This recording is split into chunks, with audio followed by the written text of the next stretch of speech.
Wel, noswaith dda i chi gyd, a chroeso cynnes i chi'r digwyddiad yma heno. Braf iawn cael bod gyda chi i rannu gyda chi'r gwaith ymchwil arloesol a phellgyrhaeddol a thrawsnewidiol yn ogystal sy'n digwydd yma ym Mhrifysgol Caerdydd. Very warm welcome to you to this evening's research showcase. My name is Professor Damian-Walford Davies. I'm Deputy Vice-Chancellor at Cardiff University, and you're here as part of a wider community. We're very keen to forge further links with.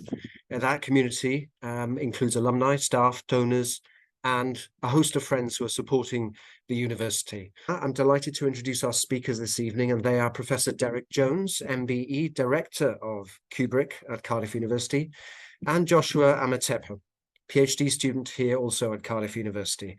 And Derek is in Cardiff, and Josh is joining us from Accra in Ghana. But for now, I'm delighted to ask Derek, followed by Joshua, to present Welcome a chroeso i chi'ch dau. Derek. I was going to say, with no expense spared, we have a drone circulating over us this evening. And if you look down about here, I'm still stood here waving. And we're going to go to this part of the building over here. And so I'm going to take you with me. And this gives me a chance to tell you a little bit about the imaging centre and the facilities that we have in here. We were opened in 2016 by Her Majesty the Queen, and as Damien said, it was a £44 million imaging centre. We're home to multiple imaging technologies, including magnetic encephalography, or MEG, electroencephalography, or EEG, brain stimulation techniques, clinical laboratories, sleep laboratories, and 5 MRI scanners. Now, we're just going past the 3 Tesla MRI scanner, but I'm going to take you this evening to the 7 Tesla MRI. So this is our biggest and most powerful magnet. It's about 7 times stronger than the kind of magnet that you would find in a scrapyard to lift a car. So incredibly powerful. And if I position you just about here, let's see, you should be able to see the scanner just behind me. There we go. So here at CUBRIC, we're interested in a number of diseases, neurological, oncological, and psychiatric disorders, but we're also interested in developing new techniques that give us deeper insights into the structure of the brain. And rather than me tell you about it, I'm going to hand over to George Alagaya to tell you a little bit about the work that we've done. The world's most detailed scan of the brain's internal workings has been produced by scientists at Cardiff University. The MRI machine reveals the fibres which carry all the brain's thought processes.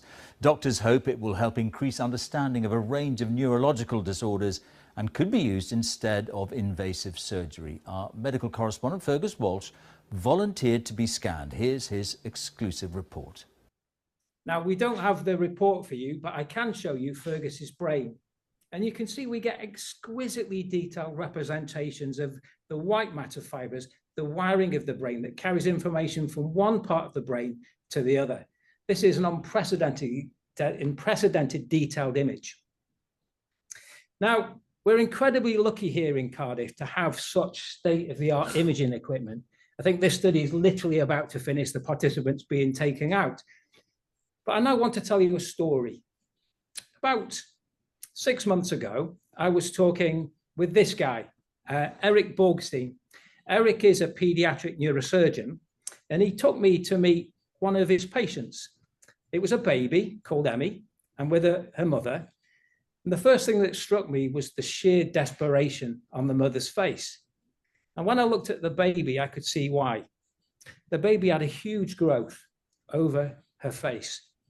Now, if you're of a squeamish disposition, I couldn't take a photograph of the baby Emmy herself. That would be inappropriate, but I've got something similar to share. So if you don't want to see this, please look away just for a second.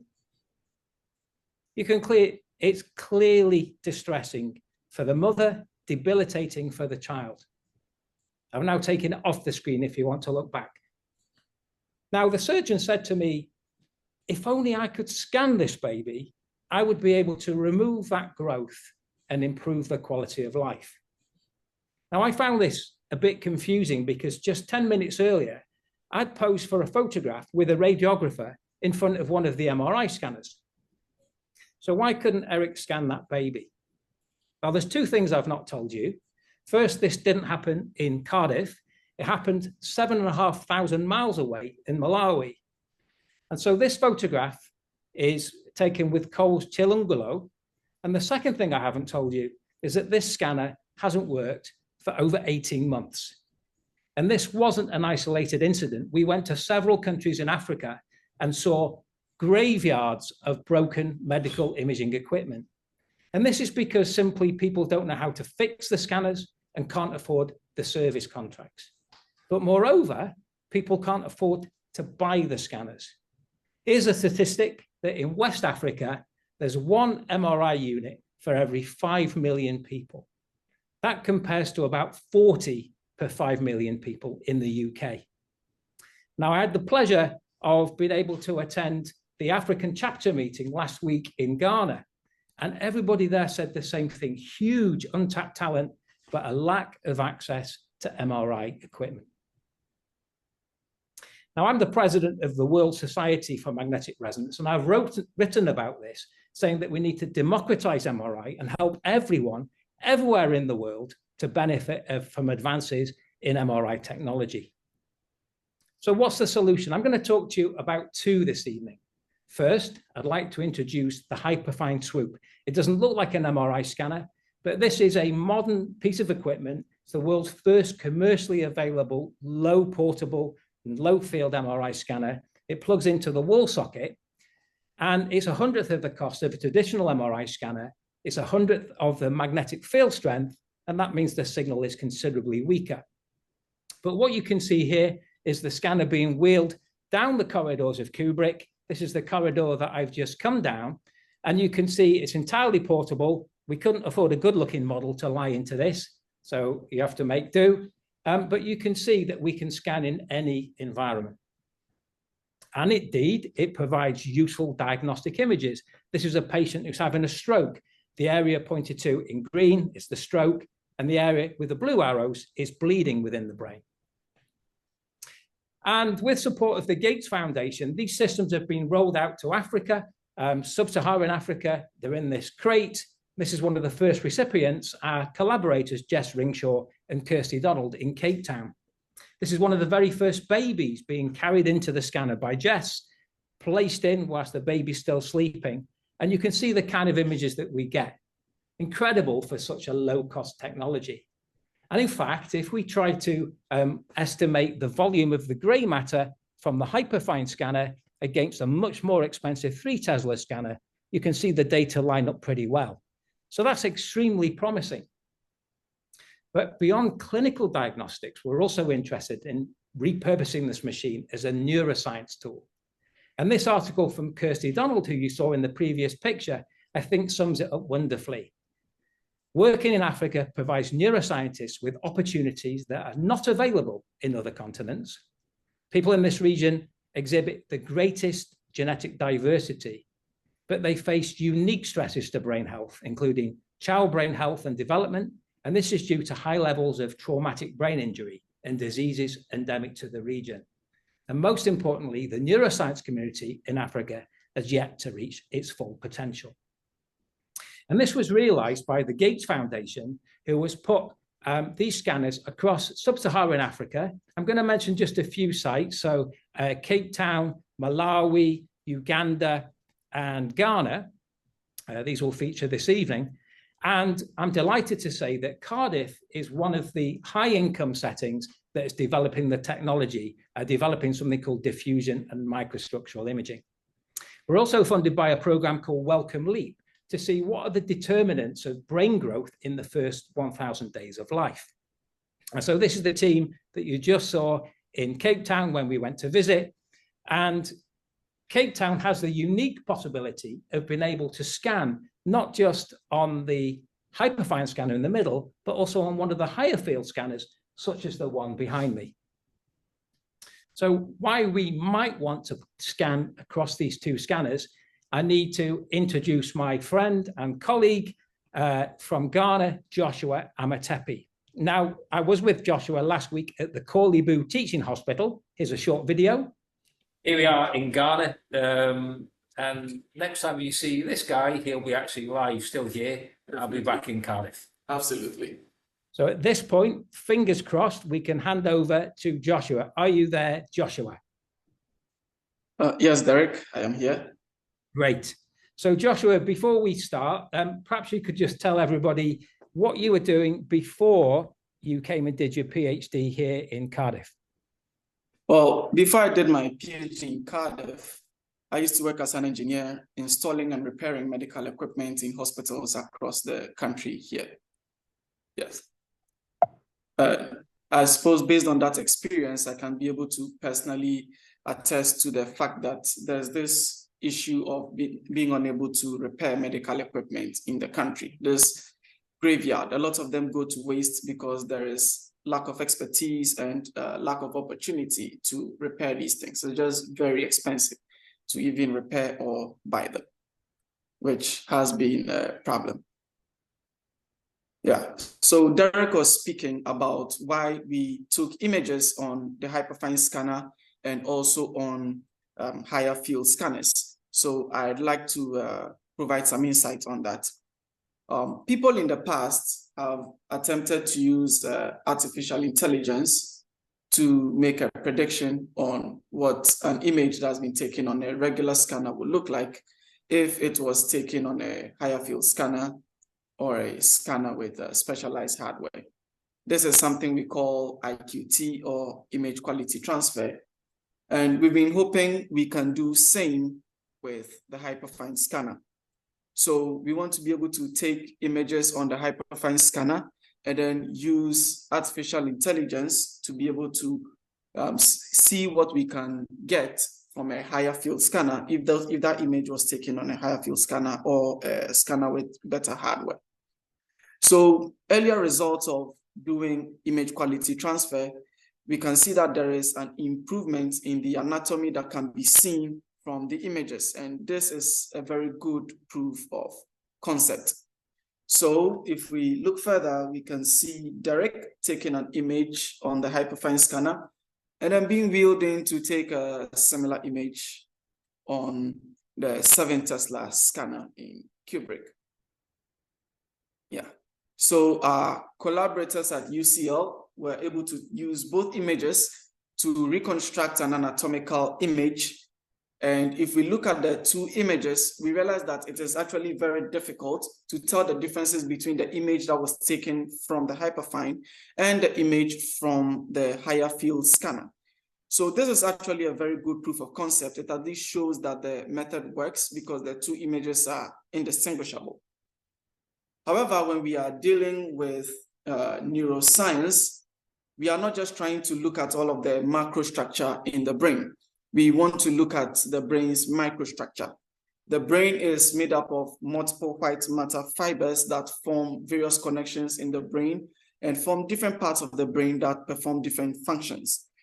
And these parts are actually very difficult to see on a conventional MR image because they are actually very, very small, about 1/25th the width of a human hair. So in order to be able to view all of these things, we need to apply some extra methods. So the white matter fibers are actually a lot like this bundle of spaghetti. So they are just multiple fibers going along in a particular bundle. And assuming they were placed in water, we can be able to actually measure the movement of water molecules through it. So we can measure how water moves on the long axis as opposed to across. You will see that it's actually easier for water to move along the axis as opposed to across all of the bundles or perpendicular to them. So we can take all of this information that we can get on an MRI scanner and represent it all like a rugby ball. And the rugby ball, from this image of the rugby ball, we can be able to look at the main orientation or the main direction of flow, which shows the main orientation of all of the bundles. And we can also look at the order or how wide or how elongated it is.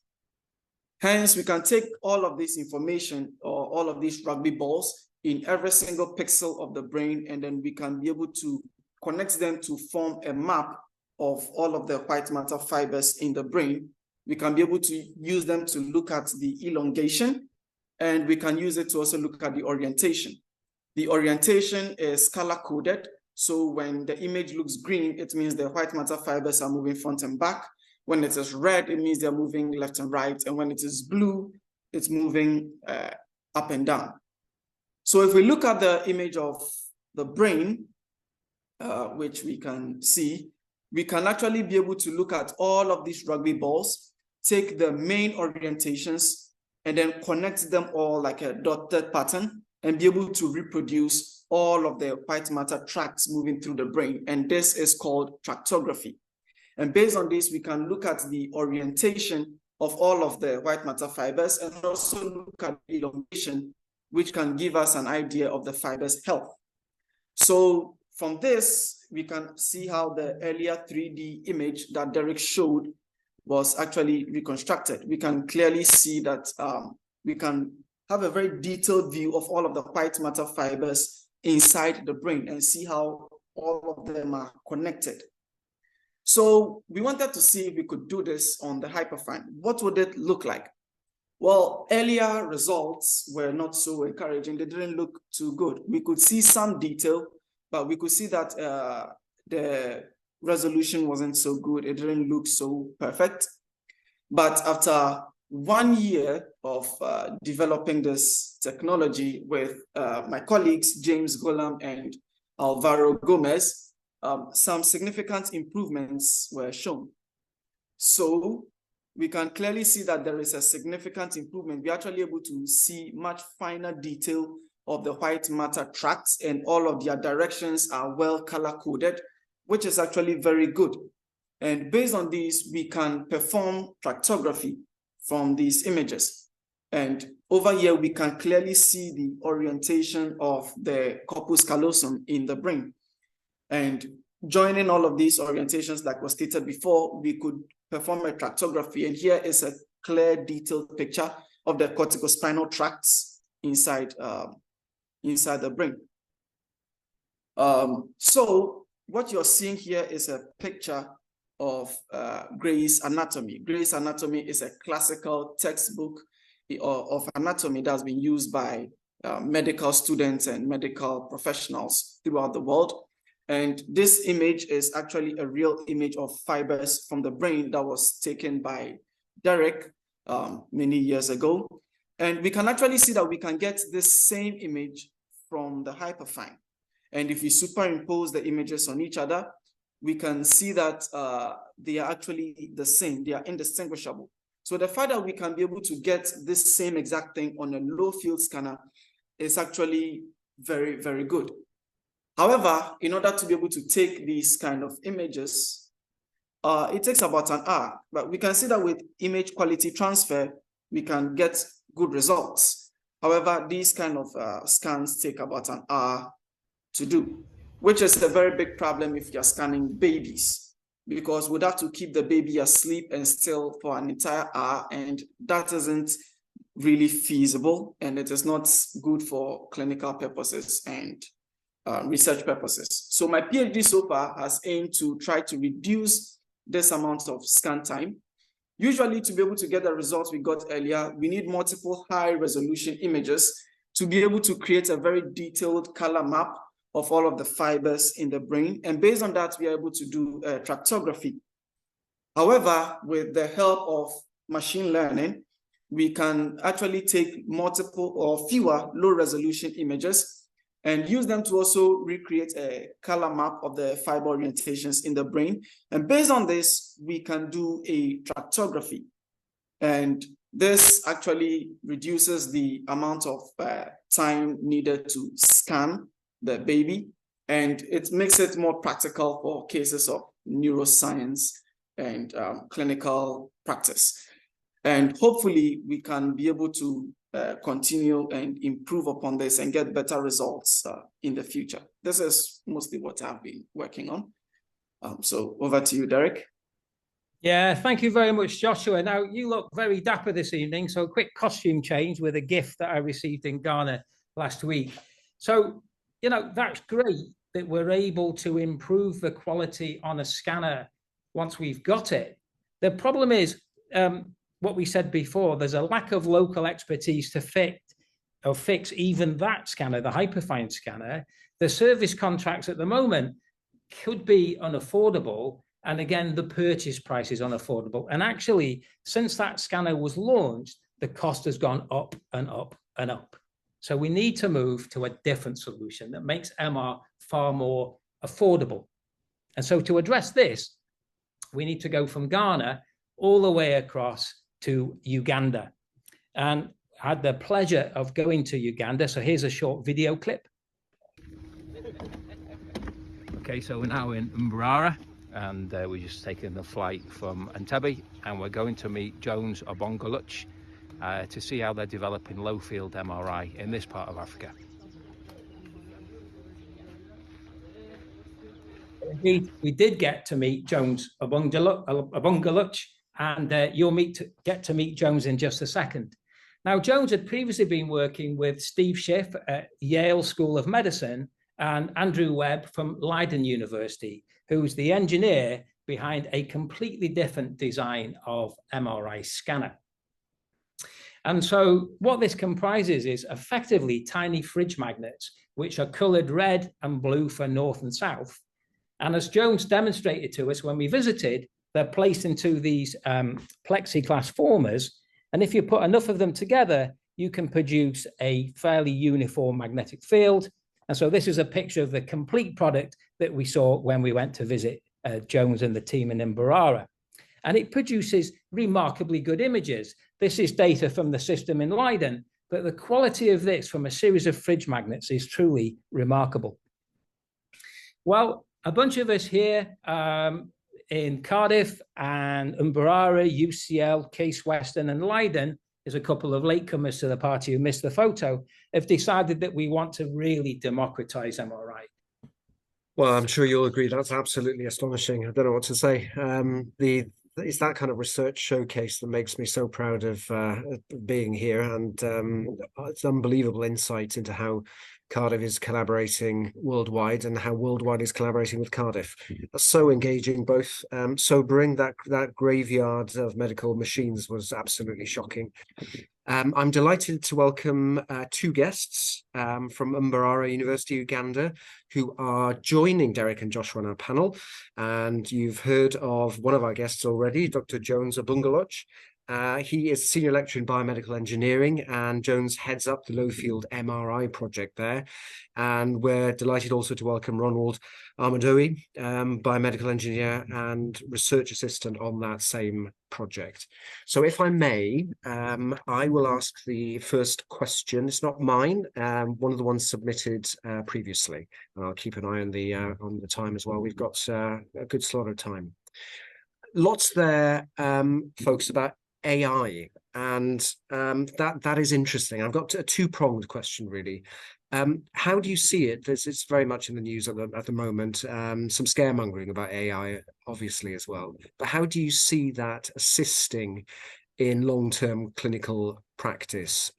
You've been talking about it in terms of imaging, and then an adjunct question to that: how do you prevent errors? I mean, does AI ever get it wrong in that shift from one image to an enhanced image? Yeah. So maybe, Joshua, if you'd like to take the first part of the question, and maybe I take the second part. Joshua, if you're still there, is your internet? I'm still here. The first part. Put your camera on, Joshua. Yes. Yeah. I was trying to hear the first part clearly. It's about what do you think, Joshua, about how AI might replace rather than merely assist in long-term practice? Are you concerned in any way about that?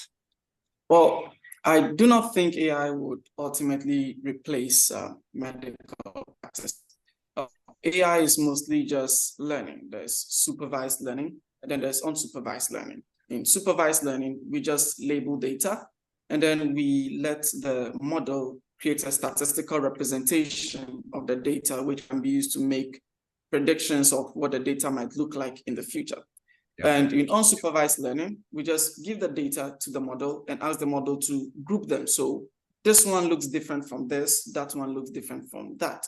But it isn't enough to make any form of medical diagnosis or to be able to make any informed research information. That still requires an expert.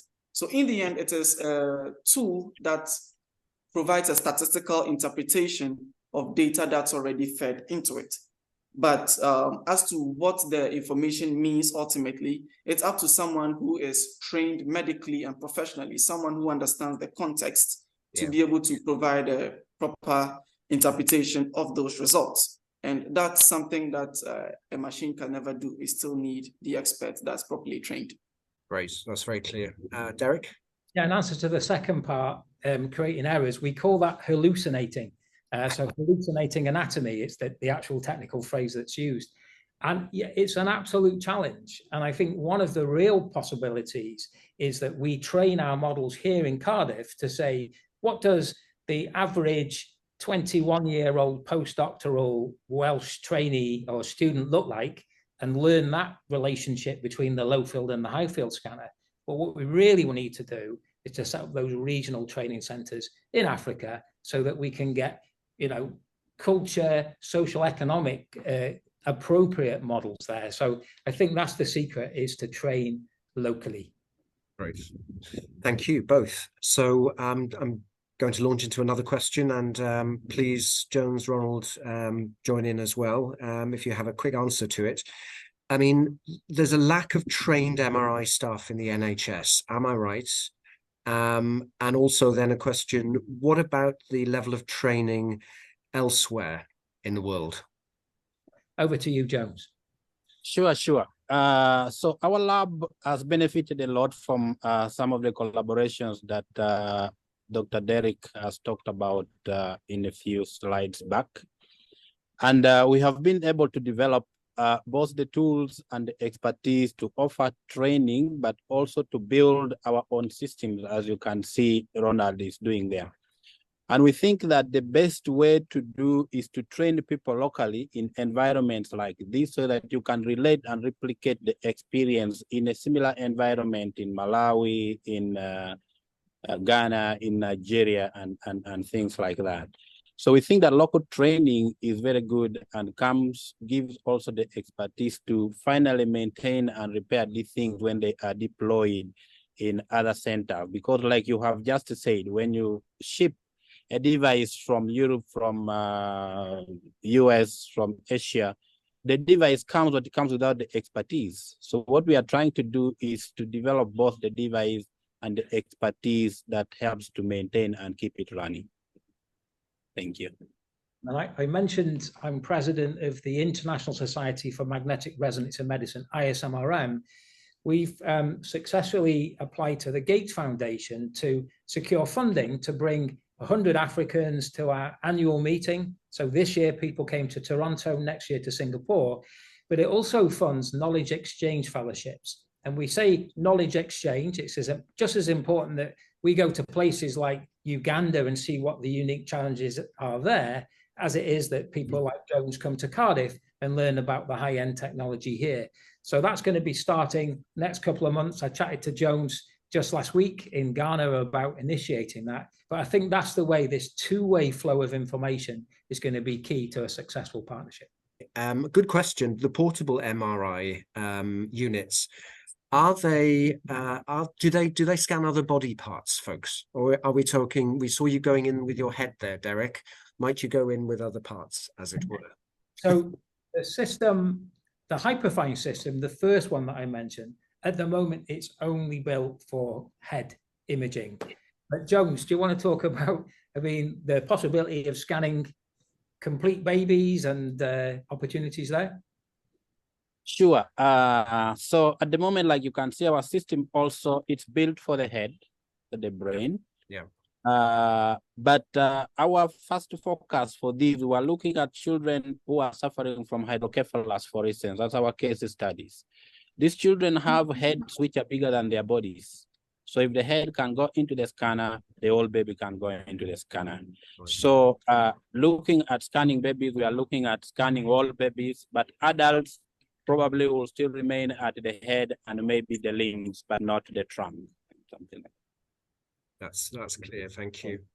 And final question is a technical one, and it wouldn't have been appropriate for me not to ask a technical question, which I don't even understand, but you will. Are you planning to use novel T1 contrast agents to enhance images? I wish I knew what that meant. I can explain very quickly. It's something that you inject into the arm. It travels to the brain, and if, let's say, the barriers in the brain are compromised, that agent will deposit in the brain and be bright on the image. Certainly, the initial thought was at this low field, the enhancement wouldn't be so great. However, in Ghana last week, we were talking with Dr. Chip Truitt, who's a neuroradiologist, and he showed me, surprisingly, wonderful enhancement with contrast. So this was gadolinium contrast. If the question was about novel contrast agents, of course, you know, the optimism, they would work too. But I can tell you that intravenous gadolinium does provide enhancement. Great, thank you very much. That has been an absolutely amazing 3/4 of an hour. Thank you so much, Derek, Joshua, Jones, and Ronald. And I also want to thank our webinar audience for being with us. I hope you found it interesting. Humbling is the word again I'd point to, and that's my own experience of the last 45 minutes. If we didn't get a chance to answer your question, we will follow up with you directly. So we've logged all questions. And as I said at the beginning, you'll receive an email next few days with a copy of the recording and links to register for future events. And just a heads up on that score, our next one in the series, Pursuing Net Zero with Alternative Fuels.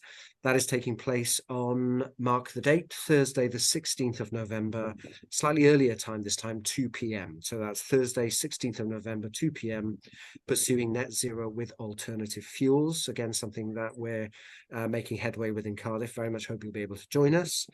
And I need to hear myself saying, if anyone watching would like to get involved in precisely this kind of work at Cardiff University, volunteering time to help our students, help us fundraise, for our research, and you've seen the impact there, please follow the link in the comments box that's been flashed up right now.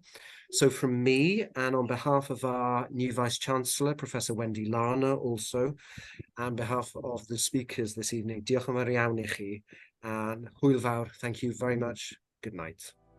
Thank you.